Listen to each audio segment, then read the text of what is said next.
ભુજના હૃદયસમા હમીરસર તળાવ પાસે આવેલ ખાકચોકનું પ્રાચીન સંકટમોચન હનુમાન મંદિર આજે હનુમાન જયંતીના પાવન અવસરે ભક્તિભાવથી ગુંજી ઉઠ્યું હતું।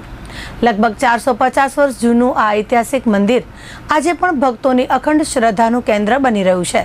દર મંગળવાર અને શનિવારે અહીં ભક્તોની ભારે ભીડ રહેતી હોય છે, પરંતુ હનુમાન જયંતીના દિવસે ખાસ કરીને વિશેષ ધાર્મિક વાતાવરણ જોવા મળ્યું હતું। અંજની પુત્ર હનુમાનજીના જન્મોત્સવ નિમિત્તે અહીં હનુમાન ચાલીસા પાઠ, સુંદરકાંડ પાઠ અને વિવિધ ધાર્મિક કાર્યક્રમોનું આયોજન કરવામાં આવ્યું હતું, જેમાં મોટી સંખ્યામાં ભક્તોએ હાજરી આપી હતી। આ મંદિરનું વિશેષ મહત્વ એ છે કે અહીં હનુમાન દાદા સ્વયંભૂ પ્રગટ થયા છે તેવું માનવામાં આવે છે અને ભક્તોની માન્યતા મુજબ તેઓ હાજરા હજુર છે। ભક્તો માને છે કે હનુમાન દાદા તેમના સંકટ દૂર કરે છે અને બીમારીઓમાંથી પણ મુક્તિ આપે છે। મંદિર પરિસરમાં ભગવાન શ્રી રામ, લક્ષ્મણ અને માતા સીતાનું મંદિર પણ આવેલું છે। આ સ્થળનું ધાર્મિક મહત્વ ઘણું જ વધુ છે।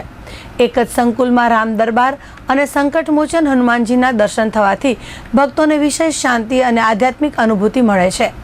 આજના દિવસે મંદિર પરિસરમાં ભક્તિ, શ્રદ્ધા અને આસ્થાનો અદ્ભુત સમન્વય જોવા મળ્યો હતો, જ્યાં ભક્તોએ ઉત્સાહપૂર્વક પૂજા અર્ચના કરી અને હનુમાનજીના આશીર્વાદ પ્રાપ્ત કર્યા હતા।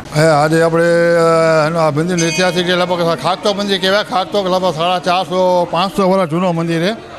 એ સ્વામીના ભગવાનની પૂજા કરી રહ્યા છે ને હનુમાનજીનો મહત્વ છે। હનુમાન દાદાનો પૂનમ બાપાની જન્મ જયંતિ જાય કહેવાય છે। ઘણા જન્મ ઉત્સવ કર્યા, ઘણા જયંતિ કર્યા।